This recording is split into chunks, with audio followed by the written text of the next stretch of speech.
بسم الله الرحمن الرحیم. الله تعالی شما را نصرت کرد. ولقد نصرکم الله ببدر و انتم اذلة. شما قلیل بودید، ذلیل بودید از نظر تجهیزات، از هر لحاظ اذلتون و من قلیلتون، از نظر تعداد، از نظر تجهیزات. فاتقوا الله لعلكم تشکرون. از خدا بترسید تا شکرگزار احسان او خدا باشید. احسان او را بپذیرید و از او تشکر کنید. هنگامی که شما می گفتید به مؤمنین آیا کفایت نمی کند شما را اینکه امداد کند شما را رب شما با 3000 از فرشتگان منزلین برای تقویت قلب شما. آمدن 3000 و 5000 مشروط بود و 1000 آمدن. در میدان بدر رسول علیه السلام صحابه را گفت مشرکین 1000 نفر آمده بودن و گفتن 3000 5000 پشت سر ما دارن میگه. یعنی جنگ تبلیغاتی. تو الله تعالی به پیغمبر علیه السلام فرمودن که 1000 نفر الان آمدن، من 1000 فرشته میفرستم. اگر 3000 و 5000 آنها بیاین من به همین تعداد فرشته میفرستم. تو شما میگفتید به مؤمنین آیا کفایت نمی کند شما را امداد رب شما به ثلاثت اعلی با 3000 فرشته از فرشتگان که از آسمان نازل کرده می شوند؟ آمدن 3000 و 5000 مشروط بود و 1000 حقیقت آمدن. بلا چرا کفایت نمی کنند؟ کفایت می کنند، لیکن به این شرایط ان تصبروا، شما در میدان قتال صبر کنید و تتقوا و از خلاف ورزی پیغمبر اجتناب کنید و بیاین اون لشکریان دشمن من فورهم هذا، از این جوش و خروشی که دارن، فوریتی که دارن، جوشی که دارن، با همین جوش و خروش بیاین. یمددکم ربکم ب5,000 من الملائکه، امداد بکند. این جزاه. اگر صبر کردید و تقوا کردید و دشمن هم آمد با همین جوش و خروشی که دارد، تو خدا شما را امداد می کند. رب شما ب5,000 با 5,000 فرشته از فرشتگان، در حالی که اونها مصومین ملبوس به لباس نظامی، علامت دارن. مصومین یعنی اون لباس جنگی و لباس حربی که آن روز ملبوس می شدن، اونها مصومین ملبوس به لباس نظامی هست. اصلا الله تعالی میگه اصل امداد بالملائکه یک بشارتیه و برای اطمینان قلب شما هست، ورنه نصر فتح و شکست از جانب خدای عزیز الحکیم هست. و قرار نداده الله تعالی ضمیر ما جعله امداد بالملائکه مگر یک بشارتی برای شما و به خاطر اینکه دل شما هم مطمئن بشود که ما کم نیستیم. اگر اونها 1000 نفر، ما هم با فرشتگان از 1000 نفر بیشتر میشیم. از اضطراب قلب شما آرام بگیره. انسان همیشه با اسباب، نظر انسان بیچاره روی اسباب، تا قلب شما هم مطمئن بشی، مطمئن بشود که اگر کفار کمکی دارند و نظامی بیشتری دارند، لحاظا هم شما دارید. ورنه فتح و نصرت نیست مگر از جانب خدای عزیز که بدون انزال ملائک میتواند نصرت کند. حکیم به ارسال ملائکه. فتح و نصرت از طرف خدا هست. لہذا امداد فرشتگان یک بشارتی بود و برای اینکه دل شما مطمئن بشه که شما تنها نیستید. ورنه فتح و نصرت و حقیقت از جانب خدای عزیز هست که بدون انزال ملائکه میتونه نصرت کنه. حکیم به ارسال ملائکه، فرشته میپرسته، حکیم حکمتش تقاضا میکنه. و ما جعله الله الا بشرا لکم، یک وجه دوم ولی تطمئن قلوبکم ولی یقطع طرف من الذین، نپرستاد الله تعالی مگر اینکه قطع کند و بکنه قسمتی را از آنهایی که کفر کردن. طرف یعنی یک قسمتی را از کفار که 70 نفر قتل شد و 70 نفر آنها اسیر شد. الله تعالی پر علت انزال ملائکه را بیان میکند. یکی بشرا، دیگه تطمئن قلوبکم، دیگه ما جعله الله الا لیقطع طرفا من الذین، تا اینکه قطع کنه، ریشه‌کن کنه قسمتی را از کفار، یا اینکه ذلیل کند آنها را به خاطر شکست و اسارت، پس باقی مانده برگردن در حالی که خائبین، ذلیل و خارن. پس انزال و امداد ملائکه را برای این اهداف الله تعالی کرده که یه قسمتی ریشه‌کن بشن و یه قسمتی ذلیل کرده شون به خاطر اسارت و یه قسمتی برگردن ذلیل و خار به مقصود نرسیده. خائبین بمعنی ذلیل و خار به مقصد نرسیده، یا که رجوع کند الله بر سر آنها که بعد از مدت همین اسیران، بعد از مدت از همین فراری ها الله تعالی رجوع کرد و ایمان داد آنها را که بعد از فتح مکه ایمان آوردن، یا اینکه عذاب بدهد آنها را در آخرت. به هر حال آنها ظالمن. در وسط گفته شد لیس لک من الامر شیء، شما در این کارها پیغمبر هیچ نقشی ندارید،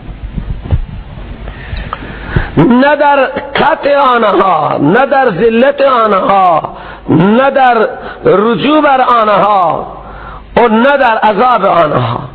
همه این کارها الله سبحانه و تعالی متصرف و مدبر است. شما لیس لک من الامر شون، این به مناسبت ربط این آیات ما قبل و ما بعد من به خدمت شما عرض میکنم. شما هیچ نقشی در این کارها ندارید، هیچ چیزی از شما نیست، نه ذلت آنها به دست شما است و نه قتل آنها، قطع آنها به اختیار شما است و نه رجوع کردن بر آنها در اختیار شما است و نه عذاب آنها در اختیار شما است.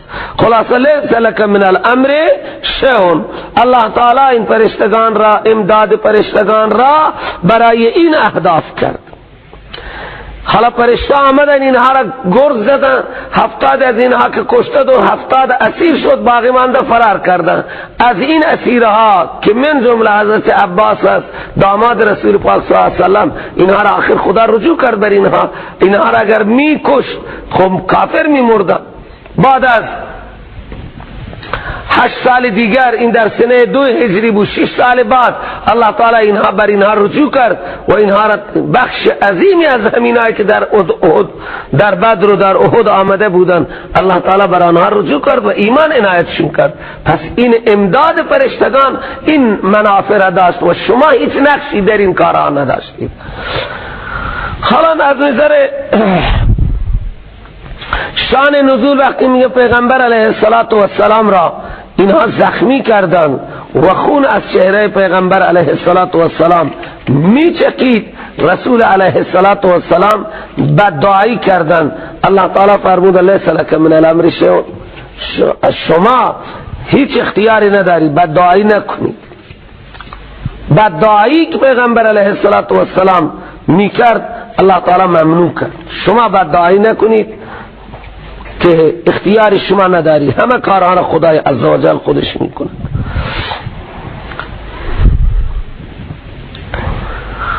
ولله ما فی السماوات، علت الله تعالی قرار نداد امداد به ملائکه مگر بشرا لتطمئن قلوبکم لیقطع طرفا من الذین کفروا او یکبتهم فینقلبوا خائبین او یتوب علیهم او یعذبهم. به هر حال علت اول بود که فانهم ظالمون، اینها ظالمن.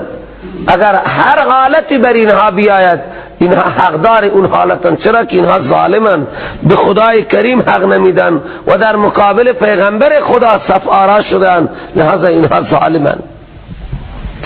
بعد این کارها را الله تعالی میکنه به خاطر اینکه اختیاردار آسمان ها و زمین است به خدا اختصاص دارن چه در آسمان ها و آنچه در زمین خلقن و ملکن و عبیدن.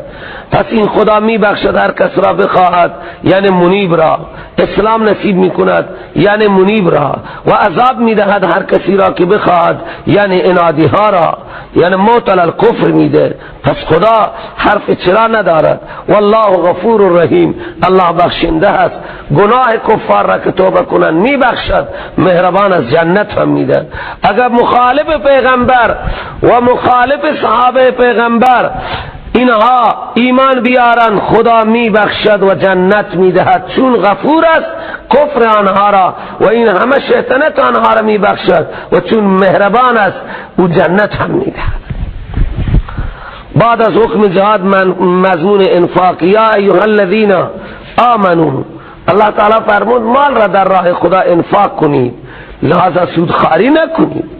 کسانی که شما ایمان آورده اید، لا تاکلوا الربا اضعافا مضاعفه، شما نخورید ربا را چند برابر. عرب ها سودهای چند برابری میخوردن. ہے مهلت، مثل که الان این بانک ها سودهای چند برابری اگر به موقع پرداخت نمی، دیر پرداخت چقدر جریمه سختش میکنن. اونها به عینی مثل امروز بودن. الله تعالی میگه شما در راه خدا انفاق کنید، برای اهداف عالی دین اسلام انفاق کنید و لحاظا چند برابر سودخواری نکنید. ولا تاکلوا الربا اضعافا مضاعفه، این نیست که اگر کم بگیره ربا درسته. این طبق آن دیر پرداخت که اینها هر دیر پرداخت را یک چیز دیگه اضافه میکرده، یک چیز دیگه اضافه میکرده. گفت مدت را اضافه میکنه، پول سود را شما اضافه کنید. سر موعد که وقتی نمیتونن پرداخت کنن، همه این کار. الله تعالی میگه سودخواری نکنید. واتقوا الله، از خدا بترسید تا شما رستگار بشوید، در راه خدا انفاق کنید. واتقوا النار التي، ببین سودخوار را الله تعالی تهدید بسیار بزرگی میکند. بترسید از خدا تا رستگار بشوید. سودخوار یک مرتبه که به سودخواری عادت کرد، دیگه حلم مزید میگوید، او هرگز از سودخواری دست نمیکشه. این خاطر الله تعالی تهدید میکند که بترسید از آتشی که آماده کرده شده است برای کافرین. اونهایی که سود را حلال بدانن کافرن، برای آنها خدا عذاب را آماده کرده، آتش جهنم را. کفار میگفتن که انما البیع مثل الربا، معامله خرید و فروش مثل ربا است، یعنی اصل در معامله رباه، معامله ربویه و دیگه معاملات را بر آن قیاس میکردن. تشریح تقوا است و اصول فوز. اطیعوا الله و الرسول لعلکم ترحمون، شما از خدا اطاعت کنید، گوش به فرمان الله باشید، گوش به فرمان رسول باشید، ثمره اطاعت تا که شما مورد رحم قرار گیرید در آخرت. بشارت اخروی، سارعوا الی مغفرت من ربکم، از یک دیگر سرعت بگیری به طرف مغفرت، یعنی اعمال نیک که سبب مغفرتن که از جانب رب شما، و به طرف جنتی که کم از کم عرض آن جنت آسمان ها و زمینن. این جنت با این همه امکانات آماده کرده شده برای متقینن، آنهایی که مستحق جنتن، متقیان، آنهایی که از کفر و شرک اجتناب میکنن، اوامر الهی را انجام میده، از منهیات اجتناب میکنن. خب کیا هستن متقین که جنت برای آنها آماده شده؟ الله تعالی حالا متقین را به سه گروه تقسیم میکند. گروه اول الذين ينفقون في السراء والضراء والكاظمين الغيظ والعافين عن الناس والله يحب المحسنين. اینها که متقیان به سه گروه تقسیمند. گروه اول آنهایی هستند که خرج میکنند در خوشحالی و در ضرا، خوشحالند و مال و متاعشون خوبه هم خرج میکنند، و در ضرر و فقر و ناداری و انکساری اونجا هم خرج میکنند. هر حال آنها خرج میکنند در خوشحالی و در ناراحتی، و آنها فرو میبرند خشم را. یعنی اینها درجه دارن و میتونن که خشم خود را بر انسانها اجرا کنند، لیکن اینها خشم خود را فرو میبرند. و آنها معاف میکنن از انسانات تقصیرات مردم را. یعنی این حکامی که در راه خدا و کسانی که زیر دست دارن، الله تعالی میگه اونها خشم خود را نسبت به آنها فرو میبرن و لحاظا آنها معاف میکنن از تقصیرات مردم. و خدا هم دوست دارد محسنین را، آنهایی که از صمیم قبل نیکی میکنن آنها را الله تعالی دوست دارد. میگن که داستانیه که حضرت حسن رضی الله تعالی عنه کنیزی داشتن و اویشان به خدمت آنها چیزی خواستن بیارن که همون ظرف و همون چیز از دستش افتاد و کاسه هم شکست و اون شه هم ضایع شد. حضرت امام حسن غضب گرفت این سیده، که غضبش گرفت کنیزه که چالاکی بود، فوراً خواند والکاظمین الغیظ والعافین عن الناس. دید که وقتی میخواند والکاظمین الغیظ سید سرد شد، والعافین عن الناس که گو بخشیدم، بعد اضافه کرد والله یحب المحسنین. تو سید بجوش آمد گفت تو آزادی. آیات سید ها را نرم میکنند دیگه هیچ. این واقعا صفت بسیار بزرگه. بیان فریق اولا از متقین. بیان فریق دوم والذین اذا فعلوا فاحشة او ظلموا انفسهم ذکروا الله. آنهایی که وقتی گناهی انجام میدن، فاحشه مراد گناه ظاهر فاحشه هست که بر دیگران زیادتی باشد، این حقوق عباد را گناه انجام میدن یا ظلم میکنن با جانهای خودشان که حق خدا را ضایع میکنن. فاحشه است که حق دیگران ضایع و ظلم میکنن بر جانهای خودشان، یعنی حق خدا را ضایع میکنن. به خدا که ضربه نمیزنن لیکن قانون خدا را وقت نقض میکنن نسبت به خودشان ظلم میکنن. اینها یاد میکنن خدا را، یعنی عظمت خدا را یاد میارن که خدا ذات بسیار عظیمیه. گناهگار را مجازات میکند، عظمت خدا را یاد میکنن، پس فوری طلب بخشش میکنن برای گناه های خودشان. و جمله معترضه کیه که ببخشد گناه را؟ غیر از الله. غافر الذنب الله هست، غیر از الله دیگه بخشنده گناهی نه امامی هست، نه نبی هست، نه ولی هست. هیچ کسی این اختیار را ندارد که ببخشد کسی را یا نبخشد. بخشش عفو گناه این اختیار الله هست. و من یغفر الذنوب الا الله. کیه؟ یعنی نمی بخشد گناه ها را غیر از خدا دیگه کسی. و اینها اصرار ندارن بر آنچه که انجام میدهند و هم یعلمون، و بر آن گناه ها. ببینید گناه هر انسان میکند عزیزان من، لیکن باید بر گناه اصرار نباشد.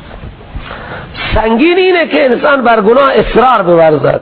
اونها اصرار ندارن بر آن گناه هایی که انجام دادن و هم یعلمون، و آنها میدانند. چه چیز را میدانند؟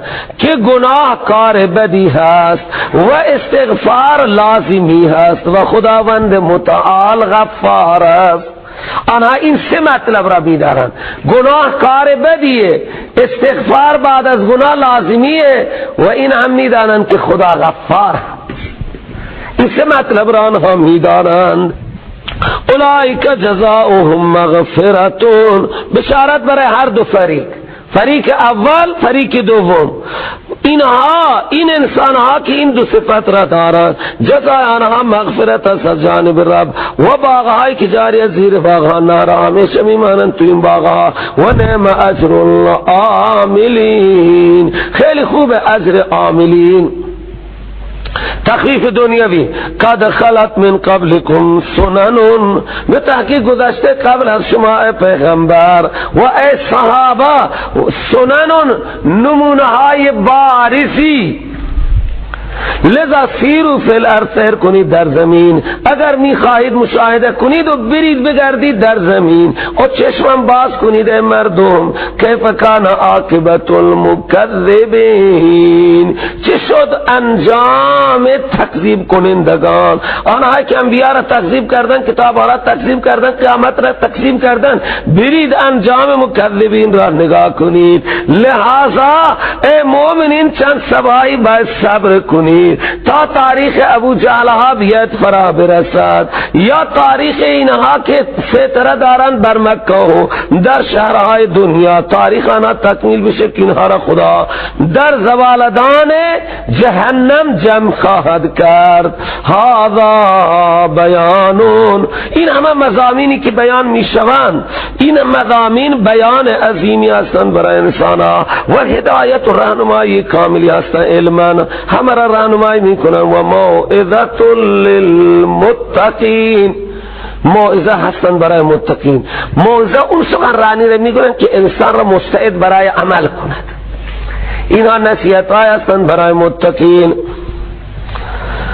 یاد مضمون جهاد ثانی، لا تهینوا، سست نشوید، ولا تحزنوا، او مغموم هم نشید بر ضربه و مافات، و انتم الآلون، شما حتما آلایید در آخرت. ان کنتم مؤمنین، اگر شما مؤمن باشید شما در آخرت آلایید. لہذا سست نباشید که خب ضربه خوردیم، گوش مسلس و سست نشید. اللہ تعالی لا تهینوا، لا تهینوا از وهن است. وهن من سستی که دست و پا دیگه است، انسان سست بشه، غلبان دست و پادش هم از کار بیفته. نه، لا تهینوا ولا تحزنوا، هرچی از دست شما میره، انسان شهید میشه، مال و متاع میره، برای آنها غم هم نکنید. چرا؟ و انتم الآلون، شما آلاید در آخرت اگر مومن واقعی باشید. این یمسسکم قرحون فقد مس القوم قرح مثله، اگر به شما رسیده زخمی، سبحان الله، اگر به شما رسیده مومنین در احد زخم که 70 نفر از شما شهید شده، تو جزایش هست ففیها حکمت بالغت فلا تخافوا، در این زخم هم یک حکمت بالغی هست، لیکن خوف نکنید، شما نترسید. چرا؟ فقد مس القوم قرح مثله، بدرستی که رسیده به قوم مشرکین در بدر زخمی مثل زخم شما. شما تنها 70 شهید دادید، یک اسیر هم ندادید، آنها 70 کشته هم دادن و سبحان الله 70 اسیر هم دادن. در میدان احد که مقابله میخواست شروع بشه، یک دیگر را خواندن. بی خاطر الله تعالی میگه به خاطر این که از شما 70 کشته شده، به خاطر این قرح و این زخم و این ضربه شما هرگز ناراحت نباشید. این یمسسکم قرحون جزایش است فیها حکمت بالغه فلا تخافوا، چرا؟ قد مس القوم قرح مثله و تلک الایام، و این روزهای غالبیت و مغلوبیت ما متصرف میکنیم این روزها را بین مردم، گاهی نوبت غالبیت شما، مغلوبیت آنها، این دفعه هم نوبت غلبه آنها بود و مغلوبیت شما. لذا این ایام نوبتی هستند، معمول خدایی همینه، معمول ماست غالبیت و مغلوبیت. این ایام غالبیت و مغلوبیت را ما منصرف میکنیم بین مردم. چرا؟ لیعلم الله الذین آمنوا، حکمت را بیان میکند الله تعالی، این واضحه تا که بداند خدا آنهایی را که ایمان آوردند. بداند خدا یعنی چی؟ یعنی خدا به جهان ظاهر کند که کیا ایمان دارند، از ضربه و از شهادت نمی ترسند. اگر بنا باشد که همه میدان ها فتح از آن شما باشد و شکست از طرف باشد، تو امتحان نمیشی. همه مردم میگن در این معرکه مرگ نیست، غلبه هست. باشه یک زمانی تعداد از شما شهید بشید تا اون مقامات عالی به خاطر همینه، تا که خدا ظاهر کند مؤمنین را، اونایی که مؤمنن. و دیگه حکمت اینه که یتخذ منکم شهدا،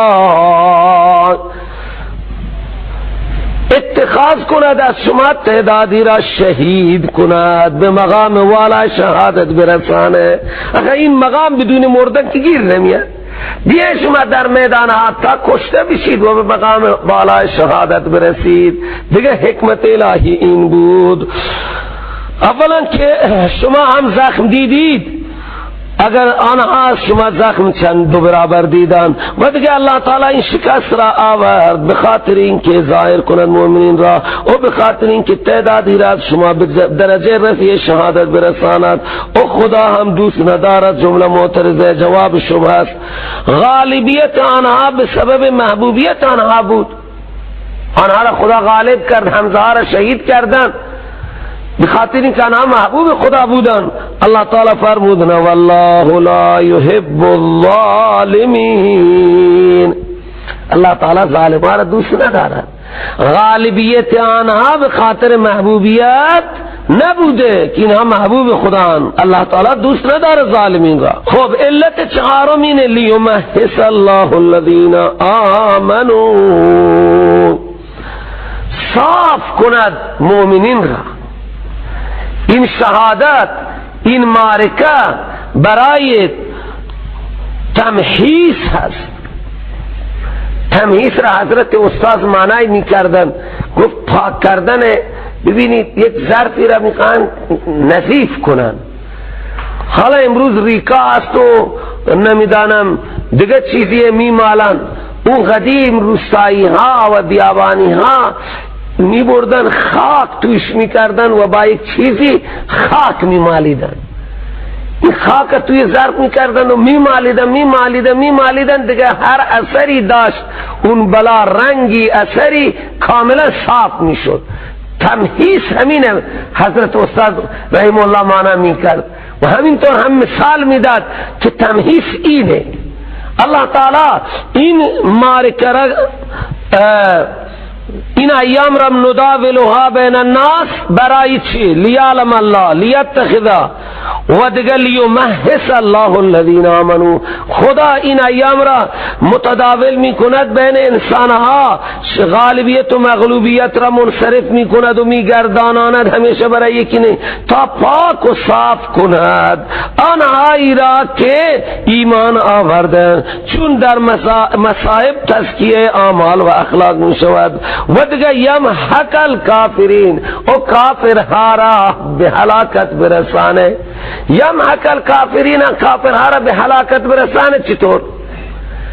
خب اگر این دفعه هم کافرها شکست می‌خوردند و هیچ بردی نمی‌کردند، دو مرتبه اینها اصلا به میدان نمی آمدند. این یک به اصطلاح رام کردن کافره که به میدان بیاد و به هلاکت برسه از دست خود شما. اگر همه میدان ها شما فاتح می شدید، کافر به میدان نمی آمد، شما از کجا به درجه شهادت می رسیدید؟ این خاطر اینه که این نوبتیه که کافرها یک سر فرار نکنن، بیاین تو میدان تا ضربه های کاری خود را بخورن. نسخه دلیری و زجر برای کسانی که از جهاد تخلف میکنن. ام حسبتم ان تدخلوا الجنه، آیا شما تصور دارید که برید تو جنت حالان که یہ حالیه و لما به معنی هنوز، حالان که هنوز ظاهر نکرده خدا آنها را جهاد میکنند شما و ظاهر نکرده آنها را که صبر در جهاد دارند، شما میخواید بدون امتحان و آزمایش برید تو جنت؟ این گمان را سر خود بیرون کنید، بدون اینکه خدا هنوز مجاهدین را به نمایش نگذاشته، اعمال آنها را و صابرین را هنوز به نمایش نگذاشته، شما میخواید برید جنت؟ الان این تصور از دماغ خود بیرون کنید.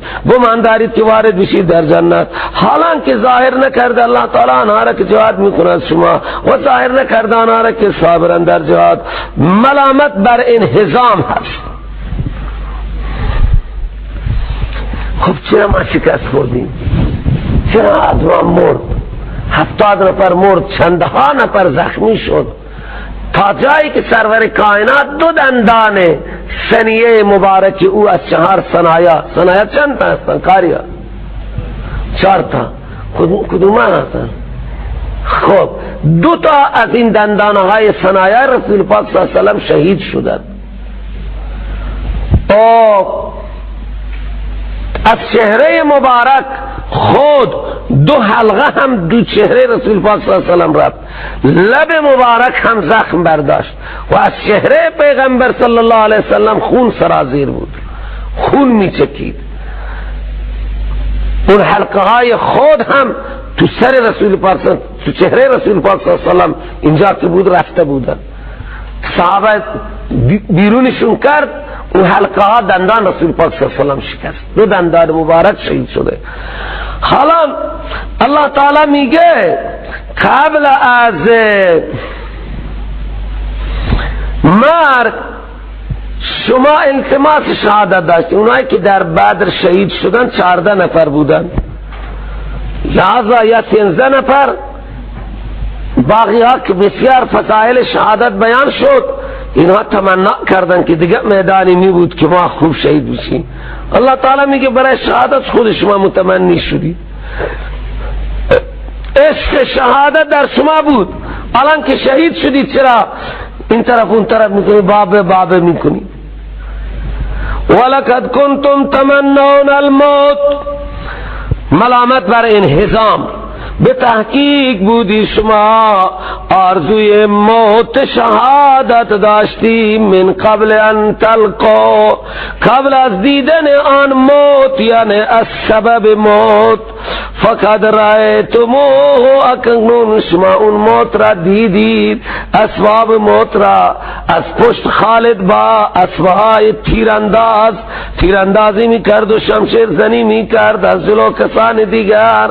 ضربه بسیار مختصری طول نکشید که 70 مجاهد دراز کشیدن در میدان. شما دیدید اون موت را با چشم.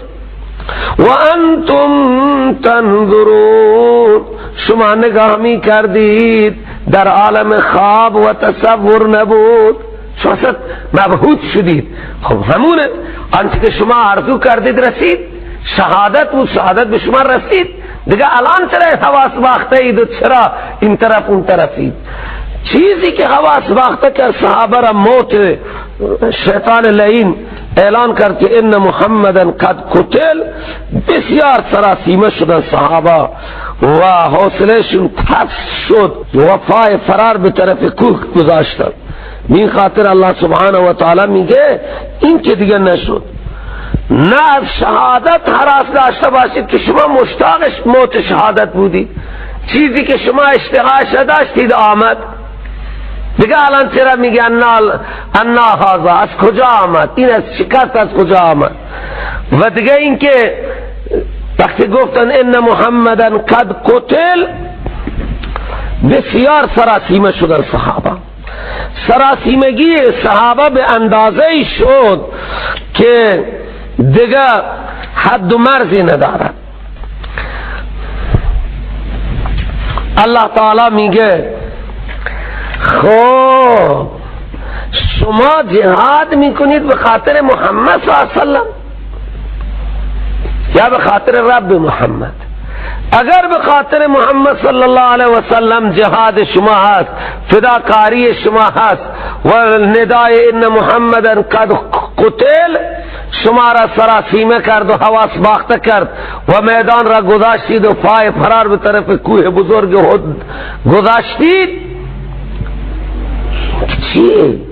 محمد صلی الله علیه وسلم نه خدا هست، خدا که نیست که از موت از شهادت او مبرا باشد. او رسولی هست و قبل از او انبیاها و رسولهای زیادی در دنیا گذشتن. اون رسولها به یکی از 2 راه دنیا را ویل کردن، یا راه شهادت بوده مثل یحیی و زکریا، یا راه موت بوده مثل موسی علیه السلام و حضرت انبیاء دیگر. لذا این هم توجیه نیست برای شما، نه شهادت توجیه برای انهزام شما و نه این که ان محمدن قد قتل. این خاطر الله تعالی می فرماید از برای مؤمنین است تتم ما قبل است و ما محمد الا رسول. انس ابن نضر در ساعتی که زاغت فیها الابصار والبصائر و بلغت القلوب فیها الحناجر و حين فشى في الناس ان رسول الله صلی الله علیه وسلم قد قتل وقال بعض ضعفاء المؤمنین لیت لنا رسولا الى عبد الله ابن ابی. بعضی از ضعفاء گفتن کسی هست که بره پیش عبدالله ابن ابی فیاخذ لنا امانا من ابی سفیان، بره عبدالله ابن ابی امانی از ابی سفیان بگیره. قال ناس من اهل النفاق ان كان محمد قد قتل فالحقوا بدينكم الاول، برید به همون دین اول ملحق بشید. و ان کان محمد قد قتل فان رب محمد لم يقتل و ما تصنعون بالحیات. گفت حضرت انس، این هر یک حرفی زد.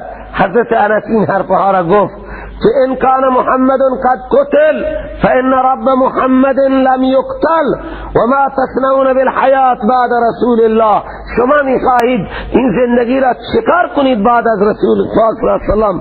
فقاتلوا علی ما قاتل علیه، ای مردم قتال کنید بخاطر اون هدافی و اهدافی که پیغمبر قتال کرد و موتوا علی ما مات علیه، شما هم بمیرید بر آن کاری که پیغمبر وفات کرد. این در اثناء نبرد سخنرانی کرد. ثم قال اللهم اني اعتذر اليك مما قال هؤلاء وابرأ اليك مما جاء به هؤلاء ثم شد بسيفه فقاتل حتى قتل رضی الله عنه. این سخنرانی را کرد و زد توی لشکر تا شهید شد. مؤمنین صادقون ثابت قدم ماندن.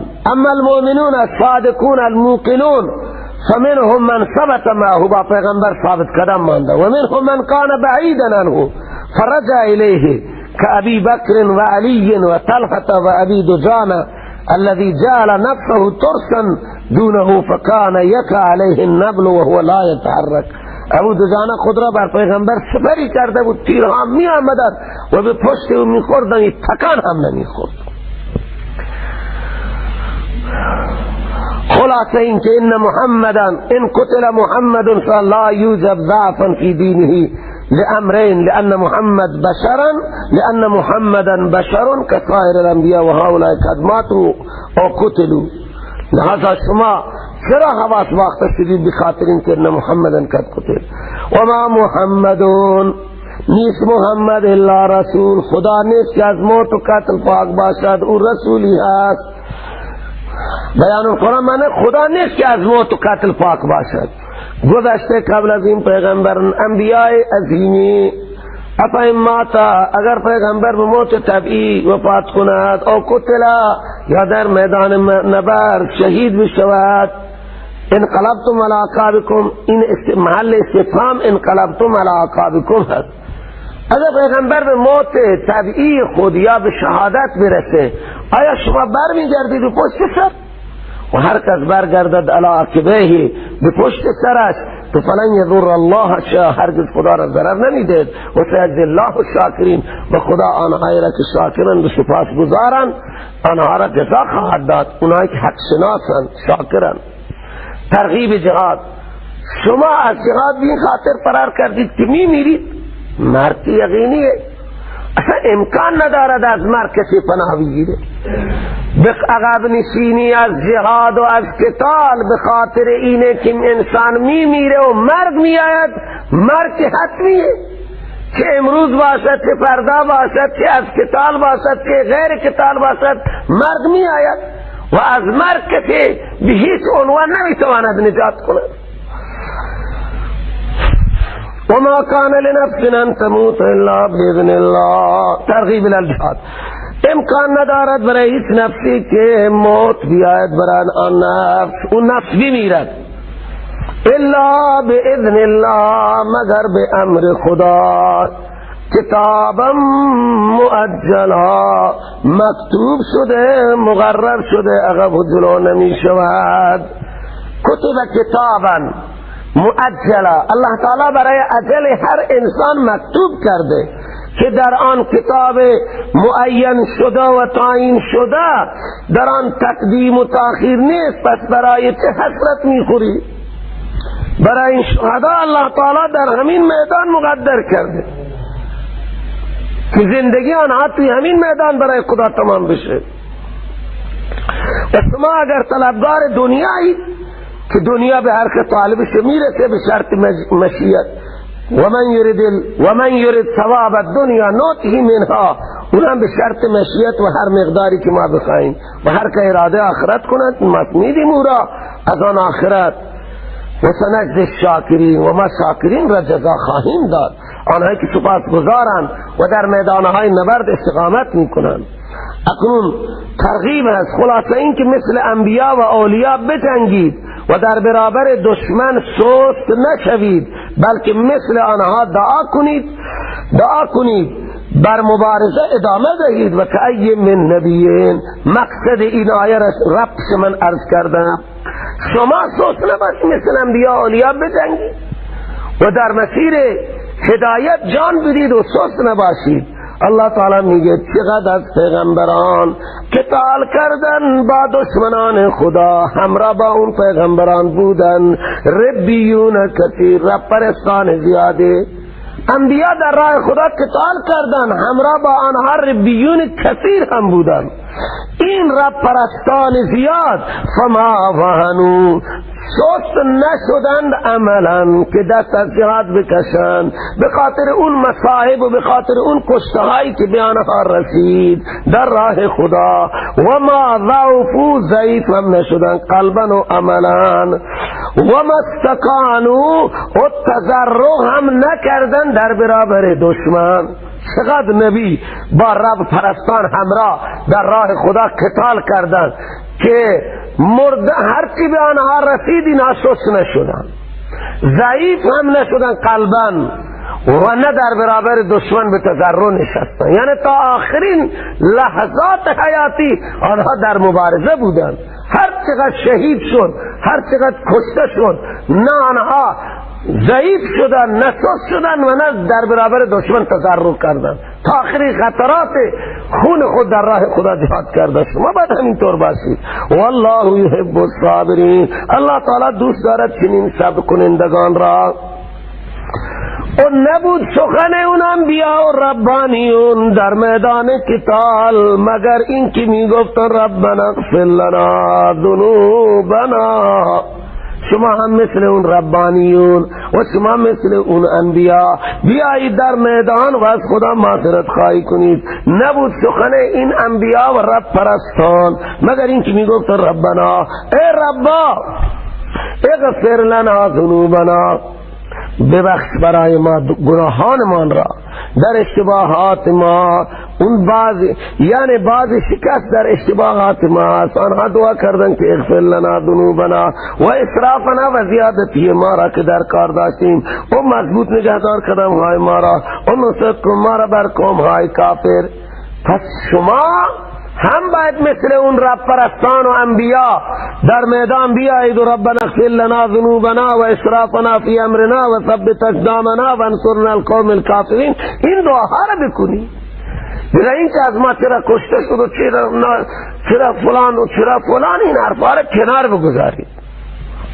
الله تعالی واقع احد را خیلی تحلیل کرد زیبا و درش سبق میدهد با حکایت که ببینید در این میدانها مردان مبارز همیشه خود را مقصر حساب کردن و از خدا معذرت خواهی کردن.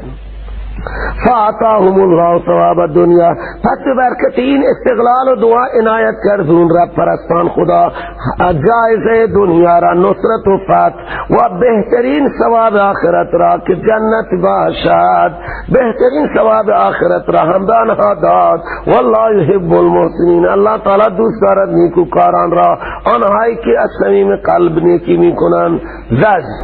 یا ایها الذین آمنو، ای کسان شما ایمان آورده اید، اگر اطاعت کردید کفار را، الذین کفروا را، حضرت علی رضی اللہ تعالی می فرماد مراد از الذین کفروا منافقین هم، که عبدالله ابن عبی با 600 نفر برگشت. لحاظ از اونها را حضرت علی رضی الله تعالی عنه قرآن میگه که کافر میگه. حضرت علی برداشت اینه که الذین کفروا منافقین هست، ترهیب از مشوره کفار منافق. ای کسانی که شما ایمان آورده اگر اطاعت کردید کفار را، ثمره اطاعت کفار چیه؟ یردوکم علی اعقابکم، اینا شما را رد میکنن به پشت سر کافر. پس ثمرتن و نتیجه ردت اینه که فتنقلبوا خاسرین، شما خاسر میگردید از هر جهت، هم در دنیا خاسر میشن آخر. غرض این که آنها از هیچ جهت دست شما، از هیچ جهت دوست شما نیست. بل الله مولاکم، بلکه مولای شما، دوست شما، ناصر شما، مددگار شما الله است. و هو خیر الناصرین، اون بهترین نصرت کننده است. سنلقی، نمونه نصرت، ما میاندازیم در دل کفار رعب شما را به سبب شرکی که بما اشرکوا بالله، به خاطر اینکه اونها شریک کردن با خدا چیزهایی را که خدا برای شرکت آنها هیچ دلیلی نازل نکرده، به خاطر که آنها با خدا شریک کردن کسانی را که الله برای شرکت آنها هیچ دلیلی نازل نکرده، نه عقلی نه نقلی نه لفظی نه معنوی.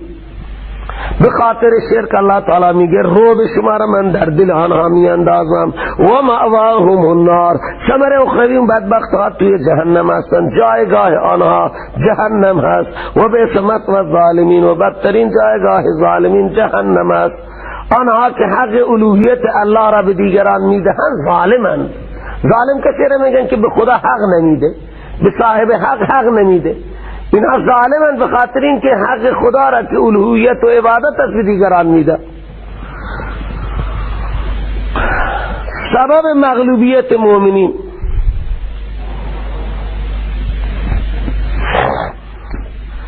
همونه که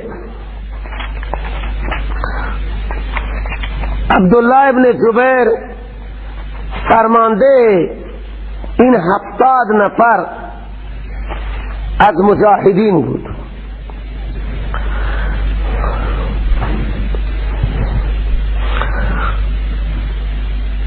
ابن جریر این آیه را قبل از ترجمه ولقد صدقکم الله درباره اونها روایت ابن جریر از سدی را میخوانم. لما برز رسول الله الى المشركين بأحد امر الرماة فقاموا بأصل الجبل في وجوه خیل المشركين. اسبهای خالد فرسون اینجا مدینه منوره و لحاظا وقتی آمدن اینجا، از اینجا گرفته تا آخر کوه احد اینها صف کشیده بودن و در برابر همین رودخانه که می آمد و این اون دره هست، اون گردنه که از اینجا دیگه میتونستم پشت میام. پیغمبر علیه السلام در این میدانی آمد. حضرت پیغمبر این 50 نفر تیرانداز را بر این گردنه مستقر کرد که این اسب سوارانی که احتمال است از پشت ما بیاین شما از ما دفاع کنید. حضرت فرمود که لا تبرهوا مکانکم، هرگز شما جای خود را ترک ندهید. این رأیتمونا قد هزمنا، اگر شما هم دیدید که ما شکست خوردیم، تو فإنا لن نزال غالبین ما ثبتتم مکانکم. پیغمبر فرمود ما همیشه غالب میمانیم تا زمانی که شما در همین پشت سر ما مستقر باشید. امر علیهم، بر این تیراندازها رئیس کرد و فرمانده کرد عبدالله ابن جبیر را. ثم ان طلحه ابن عثمان صاحب لواء مشرکین، پرچم مشرکین 3000 دست طلحه ابن زبیر بود. پیغمبر در میدان احد، اون طرف احد، این طرف کوه احد و پیغمبر و صحابه، اون طرف گوشش با مشرکین، وسط میدان. اینجا همون تپه کوه و گردنه ای دارد دیگه، یک سر کوه به رودخانه وصله، هیچ راهی نداره. به این خاطر رسول علیه السلام عبدالله ابن جبیر را اونجا رئیس کرد. طلحه ابن عثمان، طلحه ابن عثمان قریشی هاشمی از نزدیکان حضرت رسول علیه السلام است. قریشی هم است و هاشمی هم است. این صاحب لواء مشرکین، پرچم مشرکین را به دست گرفته بود. به میدان آمد و نزدیک شد، گفت یا معشر اصحاب محمد، او جماعت صحابه محمد، شما این فکر دارید که الله یعجلنا بسیوفکم الی النار، فوری میبرد ما را با شمشیر شما به آتش و شما را هم فوری میبرد به شمشیر ما به جنت. آیا هست از شما کسی که فوری ببرد او را الله تعالی به سیف من الی الجنه، با شمشیر من خدا او را به جنت ببرد، یا خدا فوری او ببرد مرا با شمشیر او به جهنم؟ این طنزی و طعنه‌ای بود که پرچم دارد. شما فکر میکنید که شمشیر شما اگر بر ما بخوره ما را خدا با شمشیر شما به جهنم میبره؟ و اگر شمشیر ما به شما بخورد شما اعتقاد دارید ای اصحاب محمد که فوری شمشیر ما شما را به جنت میبرد؟ حالا آیا کسی هست بیاید تو میدان که یا شمشیر او مرا به جهنم ببرد یا شمشیر من او را به جنت ببرد؟ هست کسی؟ این اعلان را کرد. فقام الیه علی ابن ابی طالب، حضرت علی ابن ابی طالب بلند شد. فقال، گفت والذی نفسی بیده لا افارقک، من از تو جدا نمیشم. این هم از طنز او رنج نبرد و گفت حتی که زود ببرد تو را خدا با شمشیر من به جهنم یا زود ببرد مرا با شمشیر تو به جنت. اون همین زد، گفت من همین انشاءالله از تو جدا نیستم، یا با شمشیر تو خدا من به جنت میبرد یا با شمشیر من تو را به جهنم میبرد. حمله کردن. حمله که کردن، فضرب علی فقطع رجله، حضرت علی ضربه ای که زد یک پاش قطع شد. فسکت، پشت سر افتاد. تو فکشفت عورته، لحظه لخت شد. چون لانک داشتن عرب ها، پشت سر که پاش قطع شد به پشت افتاد، دیگه تمام شرمگاهش لخت شد. او گفت انشدک الله و الرحم یا ابن عم، تو را به خدا و رشتهداری قسم میدم پسر عمو، دیگه بیشتر نزن. فترک، و حضرت علی او را ترک کرد. فکبر رسول الله صلی الله علیه وسلم، پیغمبر تکبیر بزرگی گفت. قال اصحاب علی له، همراهان علی به علی گفت ما منکن تجهز علیه، چرا شمشیر دیگری بر گردنش ندادی که کارش تمام بشه، پاش قطع کردی و گذاشتی؟ قال ان ابن امی ناشدنی حین انکشف عورته فاستحییت منه، این پسر عمویم من قسم داد وقتی که شرمگاهاش لخت شدن و پشت سر افتاد دیگه لخت شد، من حیا کردم از اون. ثم شد زبیر ابن عوام و مقداد ابن اسود علی المشرکین، این دو مبارز، یکی زبیر ابن عوام و یکی مقداد ابن اسود حمله کردن بر مشرکین و صف مشرکین پاره شد و شکست. فهزماهم، دو نفر اونا را شکست دادن. و حمل النبی صلی الله علیه و اصحابه فهزموا ابا سفیان، اون طرف که در مقابل پیغمبر با دسته بود، در برابرش ابو سفیان با دسته بود. رسول الله صلی الله علیه و سلم و همراهان رسول حمله کردن به ابو سفیان و همراهان. فلما را ذلك خالد بن ولید و هو على خیل المشرکین حمل فرمته الرماة فانقمع، از این طرف که تیراندازها ها بودن خالد هم در مواجه اینها بود. خالد از اینجا با سوارها حمله کرد، تیراندازها 50 نفر چنان تیراندازی کردن که همه را قلع و کم کردن. اینها دیگه بس که تیر بارید بر سر این سواران، اینها به جلو نتوانستن بیان، عقب کشیدن. ابو سفیان را رسول الله شکست در وسط خسته سفر، میمنه و میسره و به اصطلاح قلب، هر سه صف با اولین حمله شکست خوردن.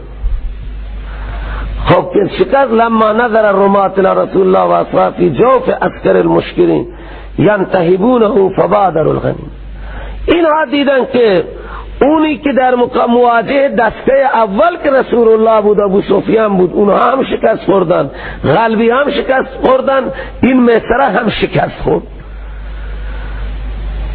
خسته لشکر مستقر 1 2 3 این طرف صحابه بودن، تیرانداز هم در مواجه اسب سواران بودن و حضرت علی و مقداد و آنها در وسط بودن. رسول پاک صلی اللہ علیہ وسلم در آخر بود، صفی که تقریبا به اتصال کوه احد قسمت. حالا همینطور که من نشستم راست، رسول پاک در قسمت چپ. اول جنگ از غلب شروع میشه. همیشه جنگات اسلامیه 3 قسمت میکنن، میمنه و میسره و غلب. جنگ از غلب شروع شد. جنگ اول همیشه قانون اون زمان اینطور بود که یک نفر به مبارزه میخواستن، 2 نفر 3 نفر وقتی در میدان از طرفین کشته میشد دیگه حمله میشد. تیراندازی نبود و سنگر نبود، جنگ اون جنگه، تن به تن، رو به رو. اولین معرکه را که حضرت علی ضربه زد پرچمدار مشرکین را، و چنان ضربه ای که دیگه پاهاش آسمان شدند و لخت شد. و دومین حمله را که حضرت مقداد کرد و زبیر ابن عوام، اینها شکست خوردن. اونجا هم که مواجه رسول الله صلی الله علیه و شکست خوردن.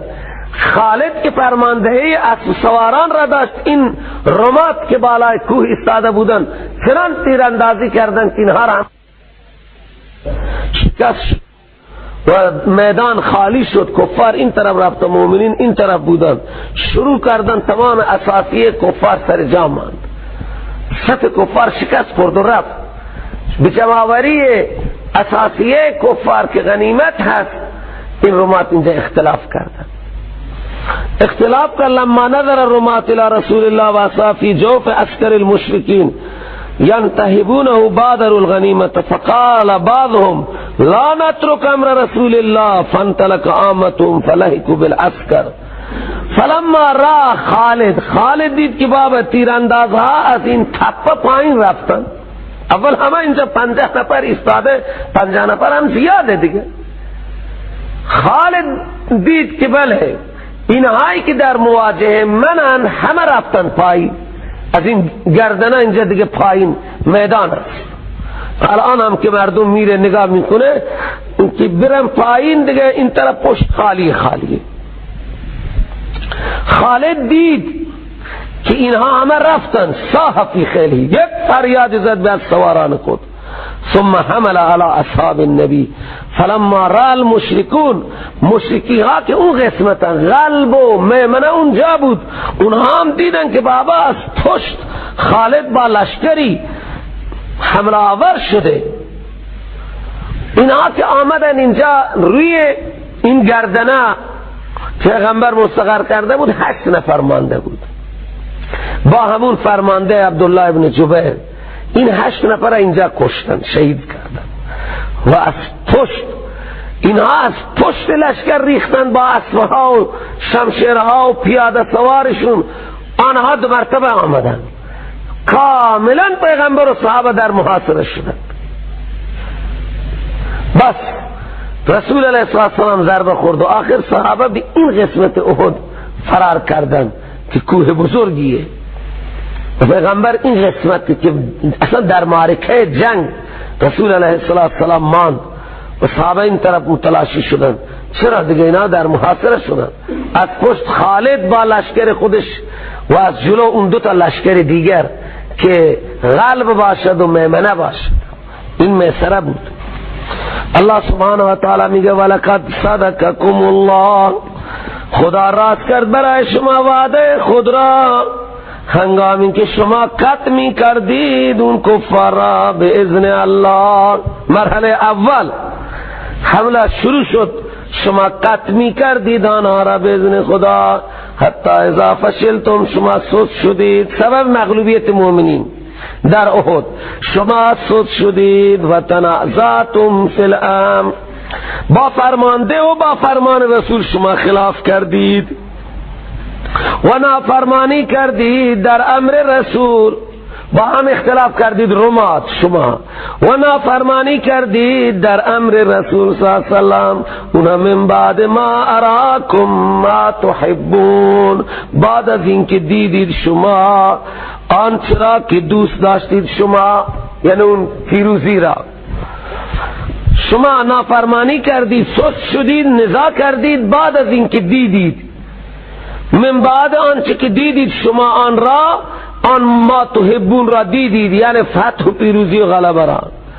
بعضی از شما اراده دنیا داشت، این مال غنیمت را صحابه به شخص خود نه برای آخرت، و بعضی از شما اراده آخرت داشت، مثل عبدالله ابن جبیر و اصحاب که ماندن فرمان رسول را غط نکردن. بعد از این حالت صرفکم عنهم، خدا شما را از کفار منصرف کرد. خلاص این که مغلوبیت به طور سزا نبود بلکه یک آزمایش الهی بود. خدا شما را از آنها منصرف کرد. چرا؟ لیبتلیکم، تا شما را امتحان کند. این شکست مجازاتی نبود، این شکست یک امتحانی بود. خدا شما را از آنها منصرف کرد، شما مشغول به غنیمت شدید، یک دم خالد از پشت و آنها از رو به شما حمله کردند. شما داشت جمعوری می کردید، تین نمیدانم تجهیز کیه و اون تجهیز کیه، شما سرگرم بودید تو همین میدان که یک دم آنها حمله کردند. از پشت خالد با لشکر جرار از سواران که 200 اسب جنگین ها داشتند و 700 زره پوش که سربازان آنها لباس آهنی به تن داشتند، که الان شمشیر معمولی و مرد معمولی و تیر بر آنها اصابت نمی کرد. صحابه 200 نفر بودن زره پوش از 700 نفر و همه اسب صحابه 2 تا بودن که سوار بر اسبها افتادن به جان صحابه. ثم صرفکم عنهم، خدا شما را از آنها منصرف کرد تا که امتحان کند. خلاصه ثم صرفکم خواندم، خلاصه اینکه مغلوبیت به طور سزا نبود بلکه آزمایش بود. ولقد ها، اینجا دیگه الله تعالی با جمله لقد عفا عنکم دهن روافض را تلخ میکند. روافضان میزنند که صحابه حب دنیا داشتند لہذا فرار کردند. اینها را چطور شما صاحبشان در احد فرار کردند؟ بله خطا شد از صحابه، اسیتم هم شد از صحابه، تنازعتم هم شد، لیکن خالق با قسم آنها را بخشید، قسم خورد و بخشید که دیگه هیچ رافضی بر صحابه تان نکند. لام و قد بر سر ماضی این برای قسم می آید، یعنی الله تعالی قسم می خورد والله عفا عنکم، خدا شما را بخشید. شما که نافرمانی کردید، امر رسول را و این تپه را ویل کردید، این گناه شما هم بخشید. اکثر هم اینا کشته شدن، اینها که ویل کردند و رفتن، لحظا خالد آمد از پشت سر. اینها چند نفری که اینجا اقامت کردن 8 نفر بودن، اینا را همینجا شهید کردن. وقتی که پایین رفتن به مواجه آنها همین رمات بودن که این رمات هم اکثر شهید شدن و تعدادی فرار کردن. الله تعالی میگه من شما را بخشیدم. شما تنازعتم و عصیتم، بعدم الله تعالی گو لقد عفا عنکم، الله تعالی قسم میخورد که شما را بخشی، در آخرت مؤاخذه نمی کند. الله سبحانه و تعالی شما را عذاب نمیده، در آخرت مؤاخذه نمی کند. چرا؟ والله ذو فضل علی المؤمنین، الله تعالی صاحب فضل است. خدا شما را از آنها منصرف کرد. اذ تسعدون ولا تلوون، شما را از آنها منصرف کرد. شما اول اینها را قطع می کردید، خدا شما را از آنها منصرف کرد اون لحظه ای که شما بالا می رفتی به طرف کوه احد. ولا تلوون علی احد، و به پشت کسی را هم نگاه نمی کردید، یعنی گردن تاب نمی دادید بر هیچ کسی، در حالی که رسول علیه السلام شما را می خواند در پشت سر شما. خلاصه الله سبحانه و تعالی چنین کرد که فاصابکم غما بغم لکی لا تحزنوا علی ما فاتکم، به شما جزا داد یه غمی را به سبب غمی که شما به پیغمبر داده، به سبب رسانیدن شما پیغمبر را غم، الله تعالی شما را ضربه زد، همه غنیمت‌های شما و آنها را آمدند و جمع کردند و بردند. این مجازات را خدا کرد. فاصابکم غم، رسانید به شما غمی به سبب غمی که شما به پیغمبر داد. الله سبحانه و تعالی شما را مجازات کرد به این خاطر تا که شما هرچی از دست دادید بر آنها هم غم نکنید و آنچه به شما رسید هم غم نکنید. چرا؟ که شما نافرمانی کردید. پیغمبر علیه السلام شما را دستور داد که از اینجا حرکت نکنید، شما حرکت کردید و خدا خبیر است به آنچه شما عمل میکنید. علاج بود نه سزا، تا که ثابت قدم باشید غالبا. و این از دست رفتن مالهای غنیمت اینها همه تربیت الهی هستند، اینها تعدیب الهی هستند، اینها مجازات نیستند و الله خبر داره به آنچه شما عمل میکنید. ثم و بعض الله تعالی صحابه بسیار محروم شدن، 70 شهید شد، چقدر زخمی شد، خود پیغمبر هم زخمی شد و اون نافرمانی که اینها کردن که اون گردنه را ویل کردن، الله سبحانه و تعالی میگه اینه به خاطر اینه که شما را من علاج کنم، دیگه مرتبه ای از فرمان پیغمبر تخطی نکنید. جایی که شما را پیغمبر تعیین میکند و میگه به هیچ عنوان از آنجا حرکت نکنید، چرا حرکت کردید؟ الان الله سبحانه و تعالی میگه من شما را دستگیری کردم در همین میدانی که غم است، 70 شهیده. وقتی حضرت حمزه رضی الله تعالی عنه را پیغمبر علیه السلام دید که اصلا هیچ چیزی برای حمزه نگذاشته بود، تمام شکمش پاره کرده بودن، کلیه و کبد و جگر و قلب و همه او را بیرون کرده بودن و همچنین بر بینیش، گوشهایش، آلهای تناسلش همه بریده بودن. با حمزه خیلی عداوت کردن که عموی پیغمبر است، همه عداوت با پیغمبر بود. رسول علیه السلام ناراحت شد و گفت که اگر خدا من بر اینها مسلط کنن من 30 نفر در عوض تو چنین خواهم کرد، 30 نفر را چنین بلای به سرشون میارم. بعد الله تعالی گفت نه، شما اگر میخواید مجازات کنید به مثل ما عوقبتم بکنید و اگر نه عفو کنید بهتره، ولئن صبرتم لهو خیر للصابرین. بعد الله تعالی غم صحابه را با یک خوابی علاج کرد. در همین میدان شمشیر به دست صحابه خواب رفت، ایستاده خواب می رفتن.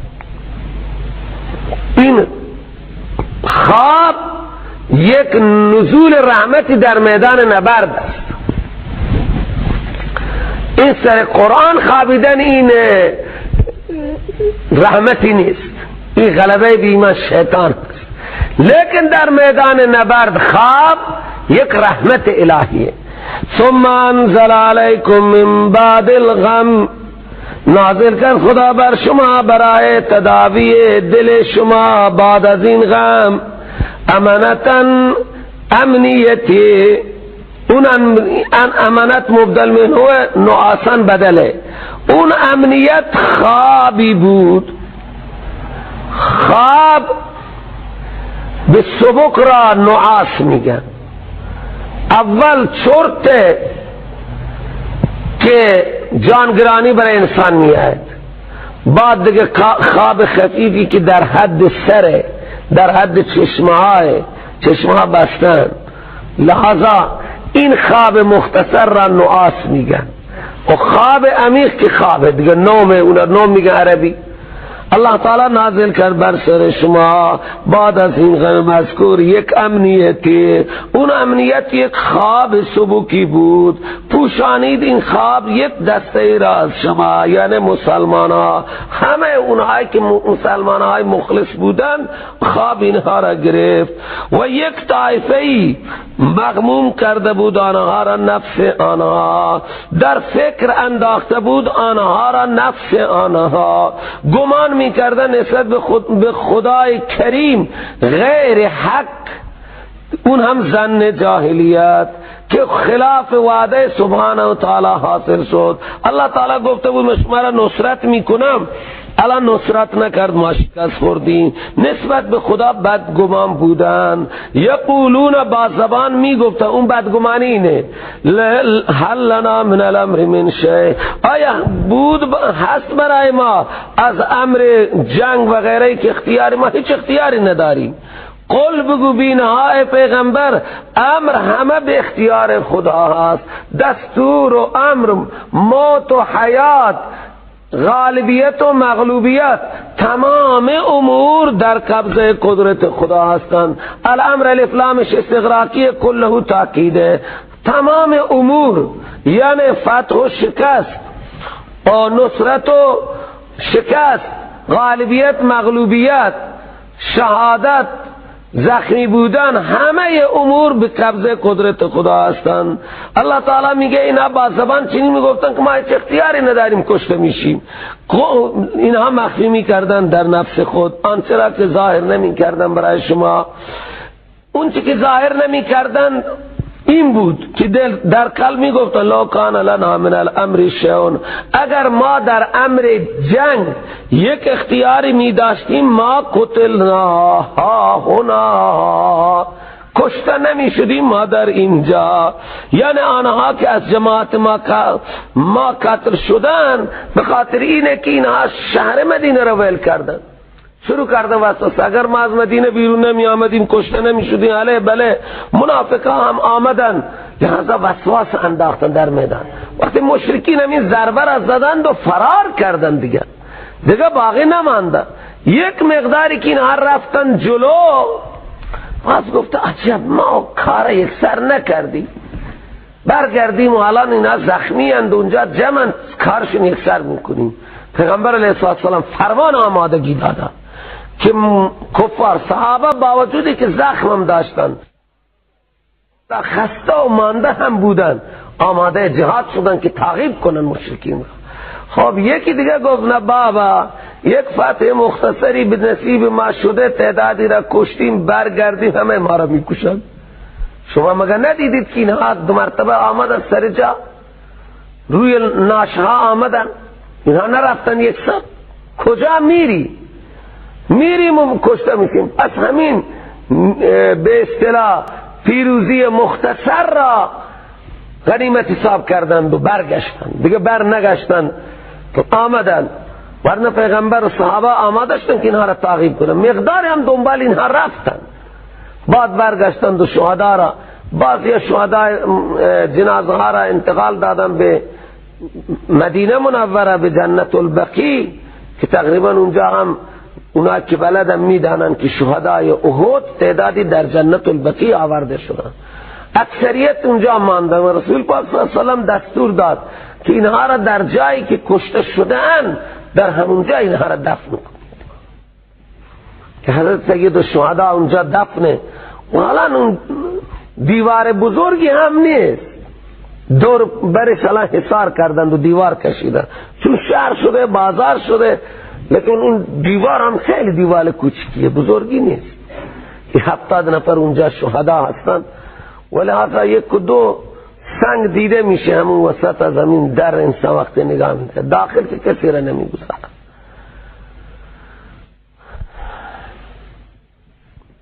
نه داخل کسی را می گذارن و نه این عاشقان را که در و پنجره بوسه میدن برای در و پنجره بوسه دادن. دیگه یکی آمد اونجا در بزا بیا بیا ما فاتحه میخوانیم ما فاتحه میخوانیم ما ثبت فاتحه من رسول الله رو ما ثبت فاتحه من رسول الله رو اونجا همون حدیثی که از رسول پاک صلی اللہ علیہ وسلم راجع به قبرستان هست همون حدیث توی تابلو نوشته میگه ما ثبت من رسول الله هذا ما ثبت فاتحه من رسول ما فاتحه خانان رو برونده نمیگذارم.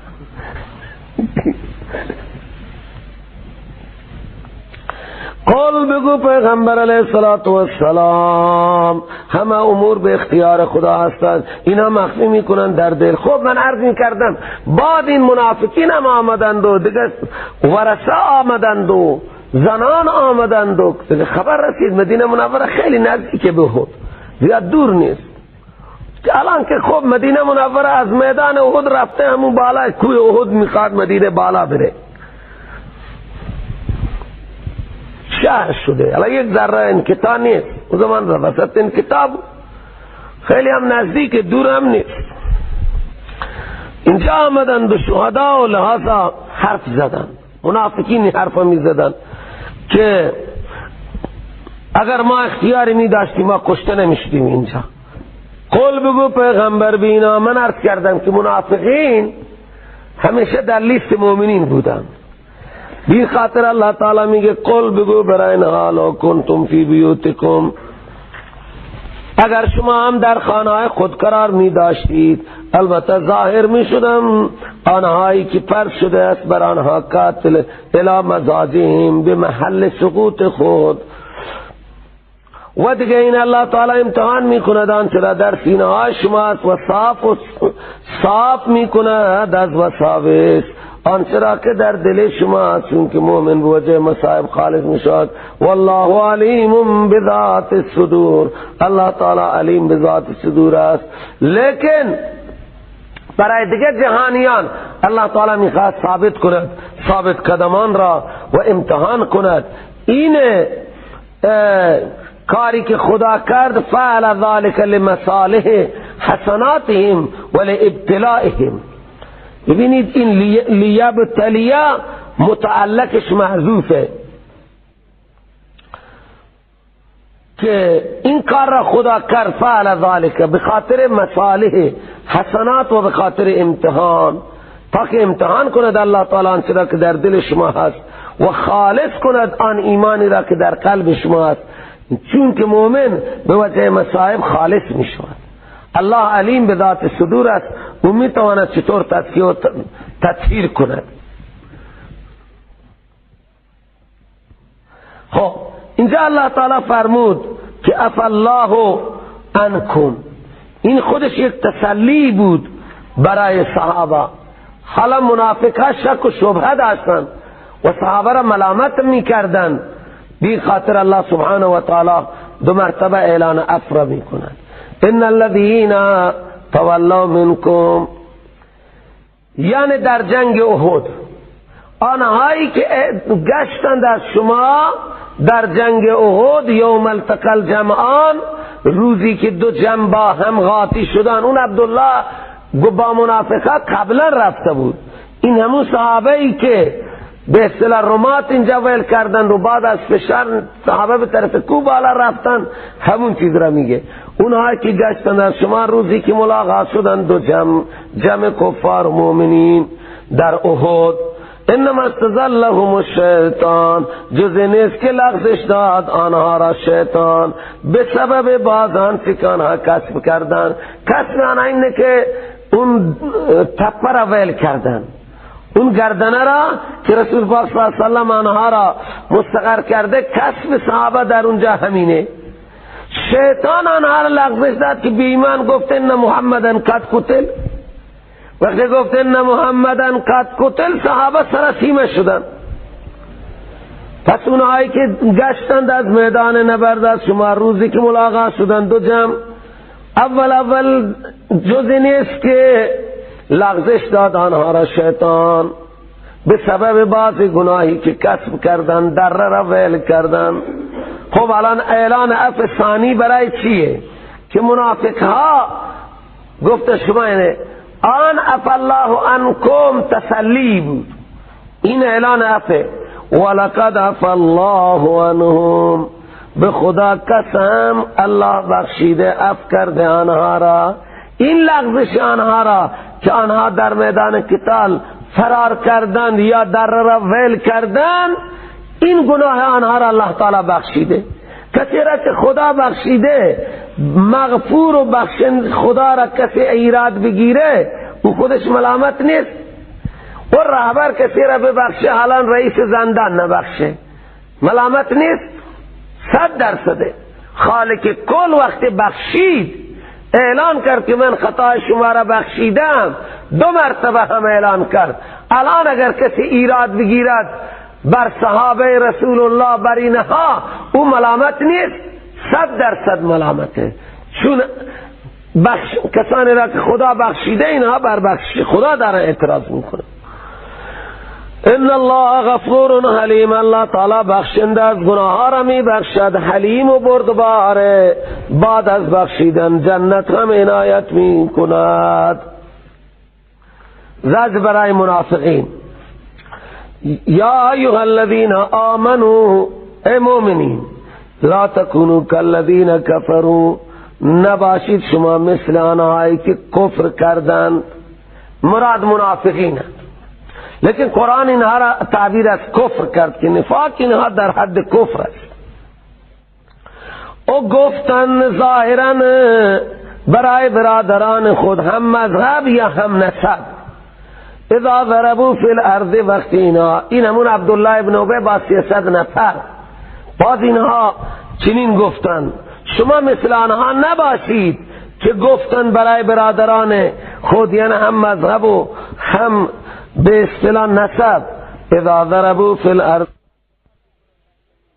برادران آنها سفر میکنن در زمین در کارهای دینی و انعاما و اتفاقا موت میآید.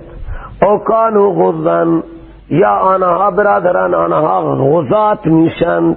غز جمع یعنی مجاهدند، جهاد کنندند، عسکر کرده میشوند. برادران آنها غزند، اتفاقا قتل کرده میشوند. چه گفتم برای این برادرانی که مسافرت میرند و اتفاقا موت میاد، یا مجاهدند و اتفاقا موت میاد و قتل کرده میشوند.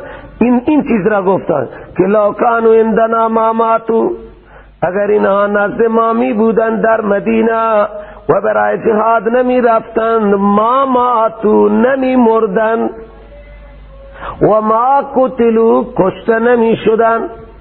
تعدادی خوب انسان در جهادی میره لشکری بین بزرگی، بعضی ها مریض میشن میمیرن، بعضی ها سکته میکنن میمیرن. این موته. بله مگه این سکته در اختیار انسان است؟ سکته که در اختیار انسان نیست، در اختیاره. بلوچه ها سکته را چیشن؟ زهر ترک. این از ترس نیست، غیر اختیاری.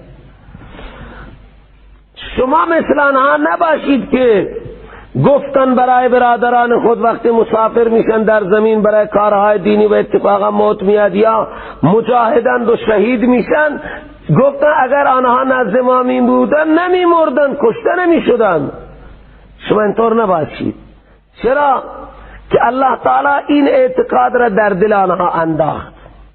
القى الله ذلك الاعتقاد فی قلوبهم، برای این که بکند الله تعالی این عقیده را یک حسرت و آرمانی در دل آنها، این خیال را خدا در دل آنها انداخته که آن اگر می بودن نمی مردن.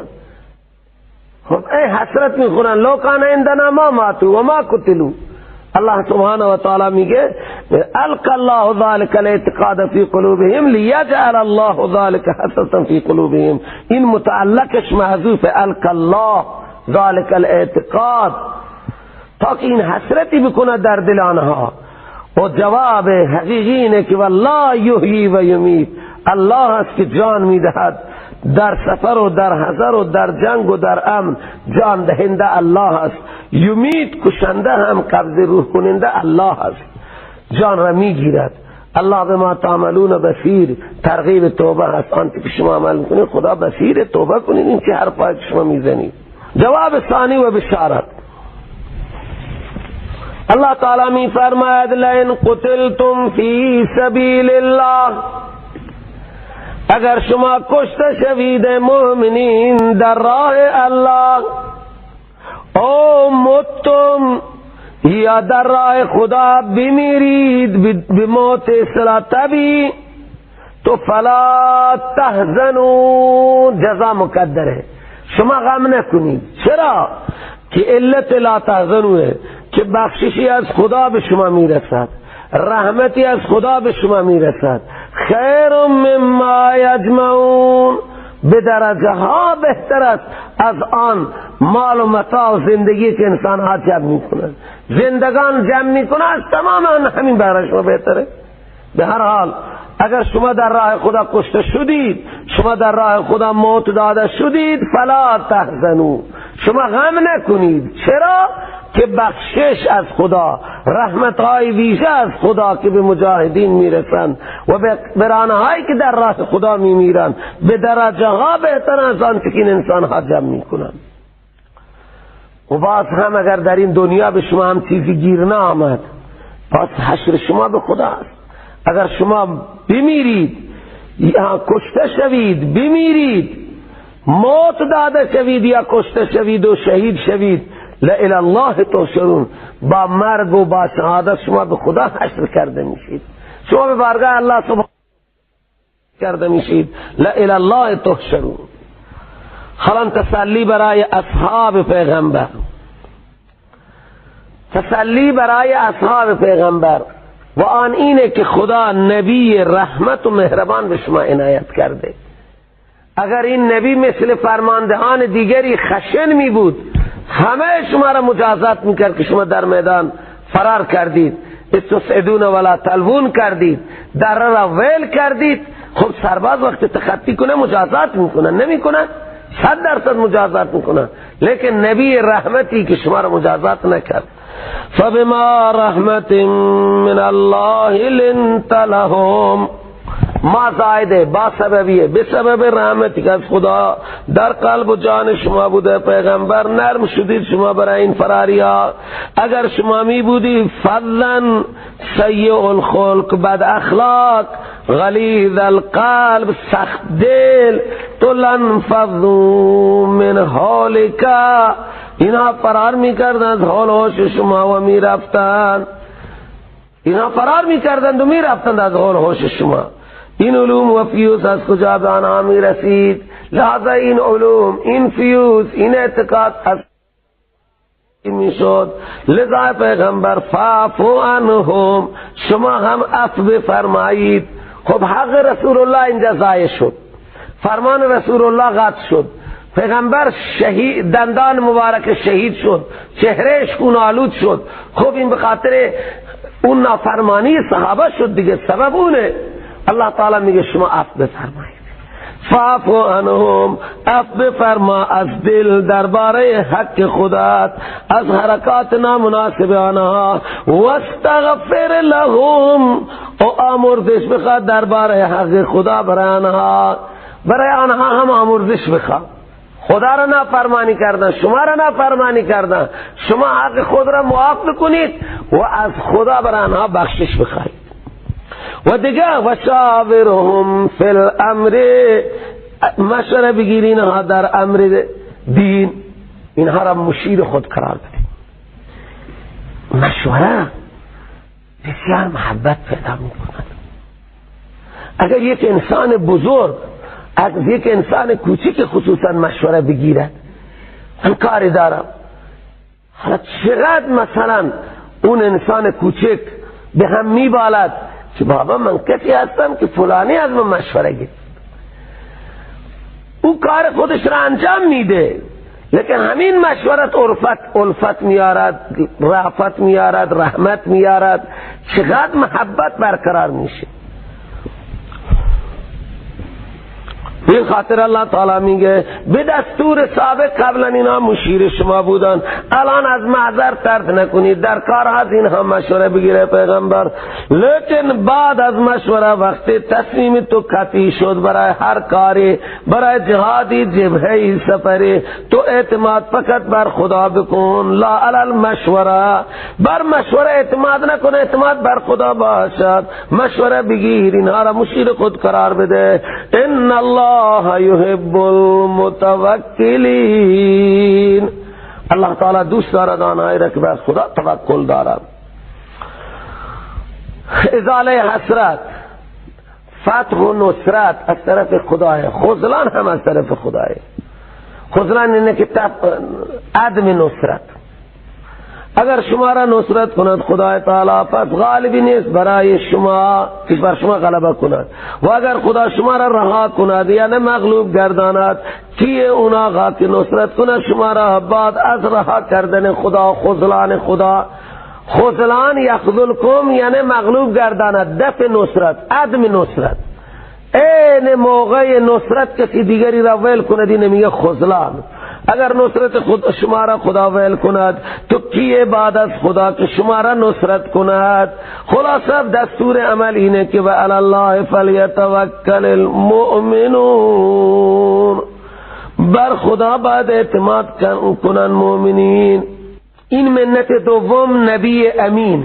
منت اول بر صحابه چی بود؟ احسان اول نبی رحمت، فبما رحمت من الله لنت لهم، به خاطر رحمتی که خدا بر شما کرده است و قلب شما پیغمبر، شما برای این فراری ها نرم شدید. اگر شما فضل شدید. الان نعمت منت دوم نبی امین. نبی امین است، در مال غنیمت و غیره خیانت نمی کند. همه نبی امینند. این هم نبی امین منت دوم الهیه که بر صحابه می گذارد. شان نزول آیه این سروران گرامی که بعضی فکر کردن مقدار از غنیمت را پیغمبر علیه السلام برداشت، یا یک چادر مخصوصی گم شد. بعضی فکر کردن که شاید این چادر را پیغمبر علیه السلام برای خودش برداشته. الله سبحانه و تعالی این چیز را نفی می کند که امکان ندارد که پیغمبر غلول کند. غلول یعنی مال غنیمت را قبل از تقسیم بردن. اگرچه رسول پاک صلی اللہ علیہ وسلم اختیار دار تقسیم است، امیر مومنان هم اختیار دار تقسیم مال غنیمته. بین خاطر الله سبحانه و تعالی میگه که امکان ندارد که پیغمبر غلول کند. ما کان لنبی، امکان ندارد برای هیچ پیغمبری که غلول کند، مال غنیمت را بدزده. مال غنیمت را دزدیدن عرب میگه غلول، ان یغلها. و چرا؟ این علته، امکان ندارد. بین خاطر که و من یغلول، هر کمال غنیمت را بدزده، یات بها بما غل یوم القیامت، میارد اون مال غنیمتی را که دزدیده روز قیامت در میدان محشر. پیغمبر امکان ندارد. چرا که اگر کسی مال غلولی کی ببره این روز قیامت او را میارد، باز کامل جزا داده میشد هر نفسی به مقابل کسبش، و هم لا یظلمون، و این نفسها یک ذره هم ظلم کرده نمیشد که حسنات آنها به پای حساب نیاد یا سیئات مضاعف بشن. فمن اتبع رضوان الله، بشارت اخروی برای نبی کریم صلی الله علیه وسلم و صحابه. کسی که اتباع کند رضای خدا را، یعنی نبی کریم صلی الله علیه وسلم کتاب رضای خداست، میتونه بشه مثل کسی که رجوع کرده به ناراضگی از خدا، یعنی خائن. خائن کسیه که او باع به سخط من الله و مأواه النار، و جای اون که رجوع به سخط و غضب خدا کرده است جای او جهنم است. و بیس المصیر، شدت و مذمت جهنم، بدترین جای بازگشت جهنم است. هم درجات عند الله، این متبین و مغضوبین، آنهایی که خدا رضای خدا را طلب می کنند و آنهایی که به غضب خدا برمیگردند، یعنی عدم رضای خدا را طلب میکنند. برای هر دو گروه درجاتی هست مختلف. لهم درجاتون، هم به معنی چیه؟ لهم، برای این هر دو گروه تابعین رضای خدا و اونهایی که باو به سخط من الله دارای درجات مختلفی هستند نزد الله و الله بصیر به آنچه اینها عمل کردند. منت سوم نبی هم نوع و جمع هم جنس. الله سبحانه و تعالی نبی رحمت به شما عنایت کرده، نبی امین به شما عنایت کرده و بعض نبی که هم نوع و هم جنس شما است. مثل شما عربیه، مثل شما انسانیه، و لحاظا افاده و استفاده از این نبی که هم نوع و هم جنس و هم زبان شما هست آسانه. واقعا همینطوره، استفاده از هم جنس و هم نوع آسان می شود. اونی که هم جنس و هم نوع نیست آسان نمیشه. این منت سوم نبی هم نوع هم جنس است.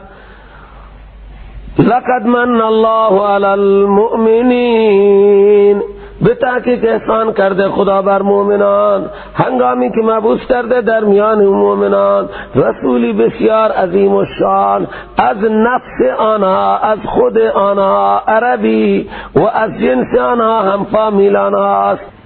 اون رسول عظیم و شان یتلو علیهم آیاتی، آیات الهی را تلاوت میکنه، تزکیه میکنه آنها را از رذائل اخلاقی و تعلیم میداد آنها را کتاب و حکمت که وظایف چهارگانه رسول. اگر چه بودن این مؤمنین قبل از بعثت رسول در ضلال مبین، قبل از بعثت در ضلال مبین بودن، بعد از رسول الله اینها هدایت شدن. و مولا باکر مجلسی میگه نه 3 نفر کامیاب شدن. قبل از بعثت صحابه در ضلال مبین بودن، با بعثت رسول الله اینها مزکا شدن، اینها استاد جهان شدن. چرا؟ معلم آنها در کمال، در آخرین نقطه کمال بود. شاگردان اونها هم کامل شدن، استاد کامل، شاگرد کامل. و اونی که نعوذ بالله بگه شاگردان محمد مردود شدن در تعلیم محمد، در تربیت محمد صلی الله علیه و سلم ایراد میگیرن. الله میگوید احسان خدا بر مؤمنین است، رسولی از نوع آنها مبعوث شده. این احسان بزرگ خدا. اذ بعث فیهم رسولا منهم. یک آخوندی تبلیغ کرد، گفت خدا با نون ثقیله تاکید کرده، لقد من الله لكم. نون ثقیله هستی. مولا ها همه خنده گرفت که آخونده نگاه کن چقدر صحب بزرگی مرتکب شد. این نون ثقیله نیست، نفس کلمه هست.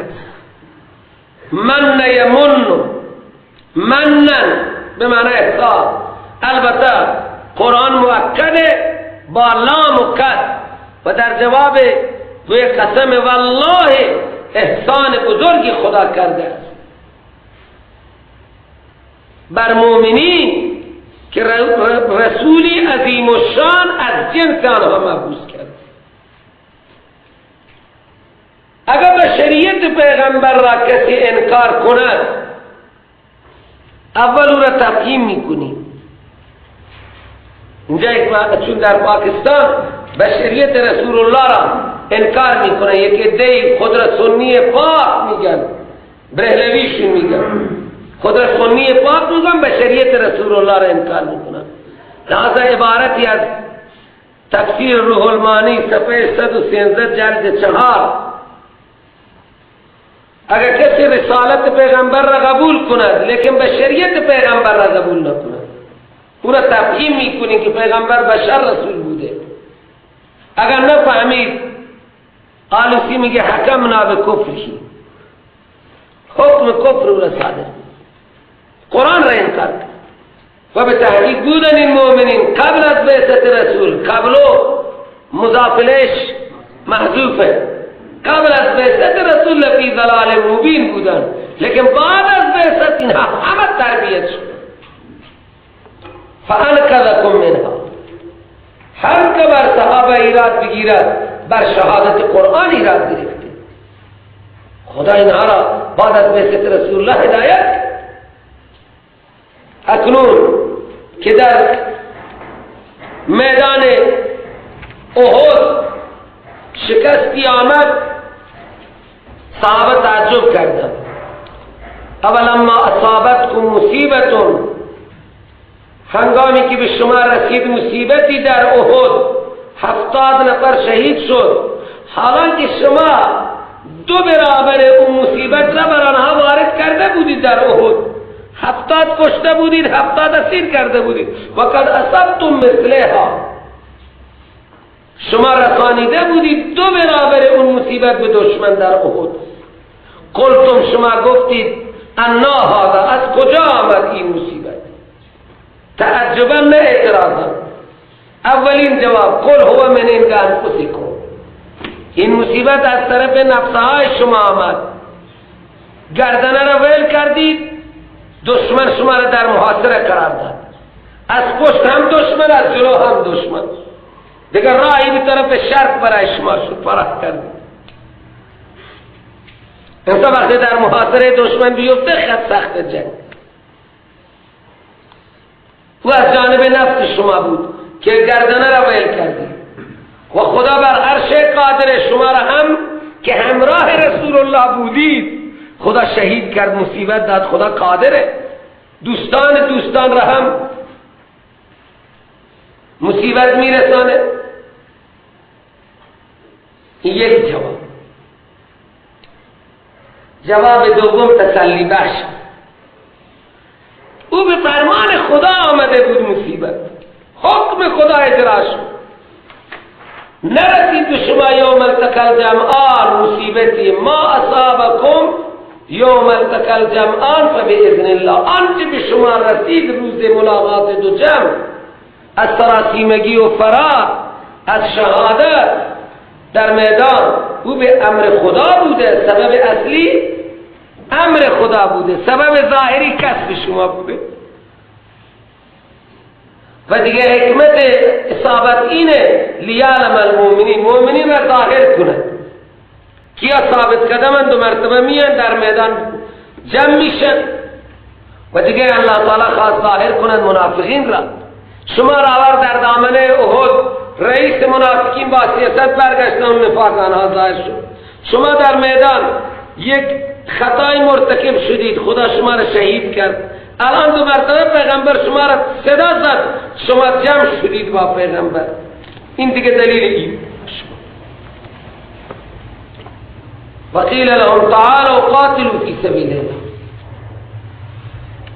و گفته شد به آنها بیایید قتال کنید در راه خدا اگر همت آن را دارید.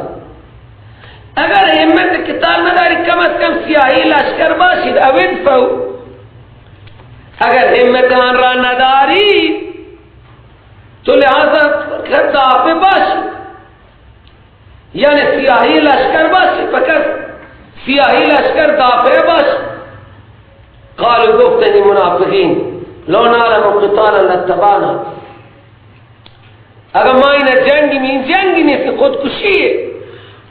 اگر ما این جنگی می دانستی تو ما می آمدی. یعنی جنگ نیست بلکه یک عذاب و خودکشی است.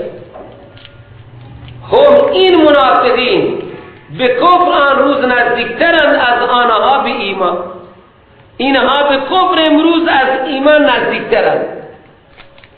هم اقرب للکفر.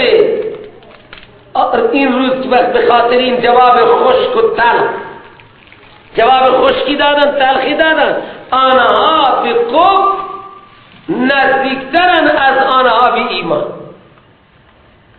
به کفر نزدیکتر از ایمانن. میگویند به زبان خود آنچه را که در دل ندارند. یعنی ما همکاری مسلمان نمیخواهیم باشیم، این توی دل آنهایی. با زبان میگه ما این جنگی نمیدانیم، ما با جنگ بلد نیستیم. اگر ما جنگ بلد می بودیم یا این را جنگی می دانستیم همراه می شدیم. این که جنگی نیست. حالا که در دل این اراده را دارن که این زمان ما مسلمان ها را همکاری نمی کنیم که غلبه کنن، می گویند به زبان خود آنچه را که در دل آنها نیست. قرآن چقدر حقیقت میگه. معلوم میشه که بسا حرفهای زبانن که در دل اون چیزها نیستن. امروز این سخن خیلی در جامعه بشری مصداق دارد ندارد. یقولون بافواههم ما لیس فی قلوبهم. بسیاری من باور کنید از حرفها را تشخیص میدیم که همین آیه مصداقش، اکثریت انسان هم مصداق همین آیه. بعد هم چیزهای میگن تو دل آنها نیست. یقولون بافواههم ما لیس فی قلوبهم. الله تعالی چقدر حقایق دارد میگه که بسا گفتهای زبانن درون آنها هیچ چیزی نیست. والله اعلم بما یکتمون. الله تعالی خوب آگاه است از آن اسراری که اینها در دل مخفی میکنند.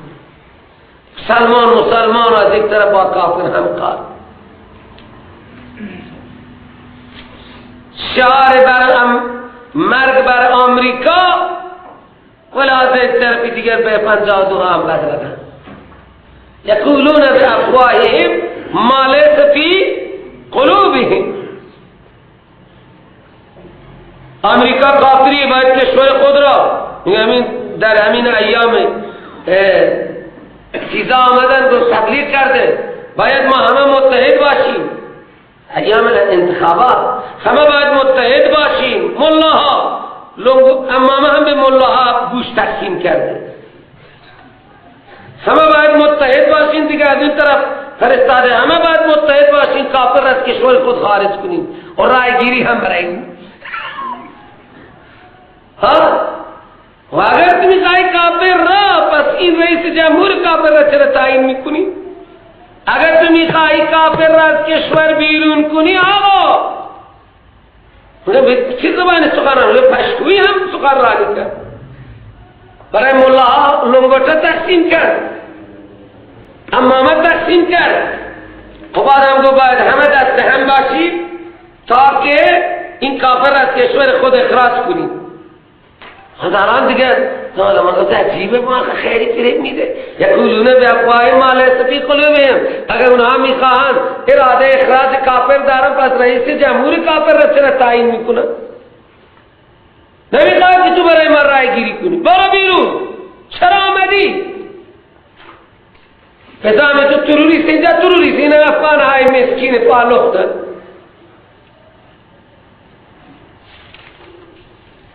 تریاکی برای خود نیش میزدن، چارغران میکردن بیچاره.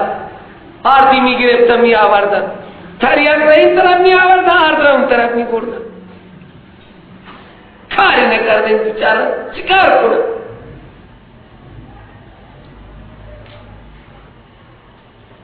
یقولون بافواههم ما لیس فی. چقدر سریع همه باید دست هم بدی این کافر را از کشور خود اخراج کنی. و حالا رایگیری هم برای رئیس جمهور کافر. اون رئیس جمهوری را که کافر تعیین کند اون رئیس جمهور عرضه دارد خلاف کافر بکنه. هرگز نمیتواند خلاف کافر بکنه. یقولون بافواههم ما لیس فی قلوبهم. یعنی ما اصلا همکار مسلمان نمیشیم تا قیامت هم. این توی دل آنهای و تو به زبان میگن لو نعلم قتالا لاتبعناکم. بدل از الذین نافقوا. این الذین بدل از اون الذین نافقوا. الله تعالی این حاضر دارد تا که مؤمنین را ممتاز کند، منافقین را ممتاز کند، الذین نافقوا را جدا کند.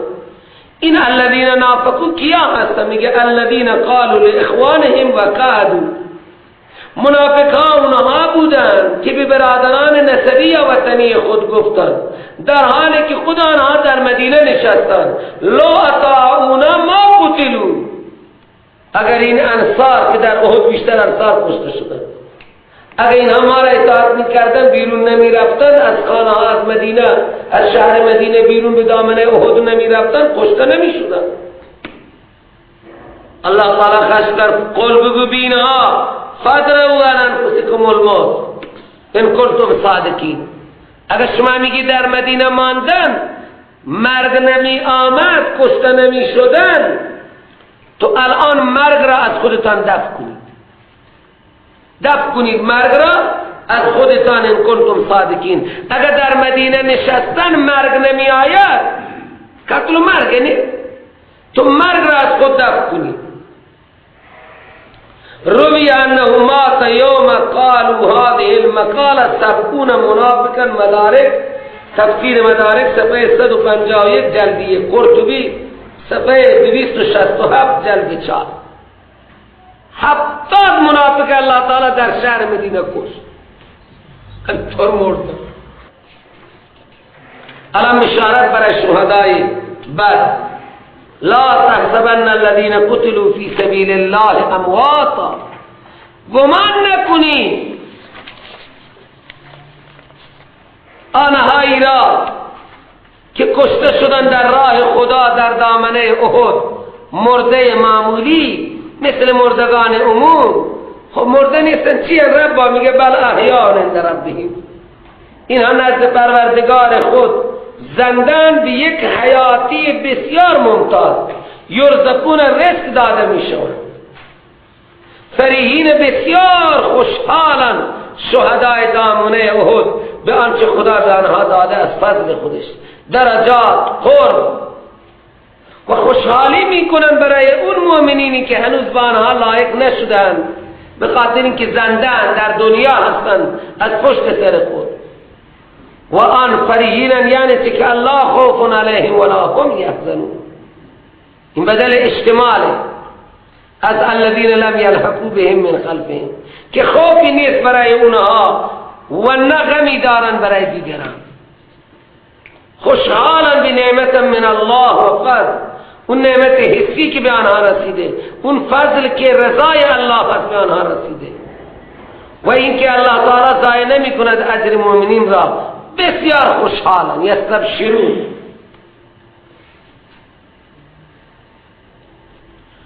و در حدیث شریف آمده است که ارواح مؤمنین در صورت پرنده در بهشت سیر میکنن، شب زیر عرش رحمان جا دارند.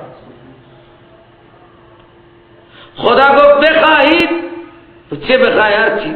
آخر که الله تعالی اصرار کرد که بخواهید، گفتی نمیخواهید ان ترد ارواحنا الى اجسادنا، ارواح ما را به اجساد ما برگردان تا بریم بخوریم. الله تعالی میگه که اینها خوشحالن، رزق داده میشوند. و رسول الله چنین تعبیر کرد که در جنت شهدا دارند لیک میکنند، تماشا دارند.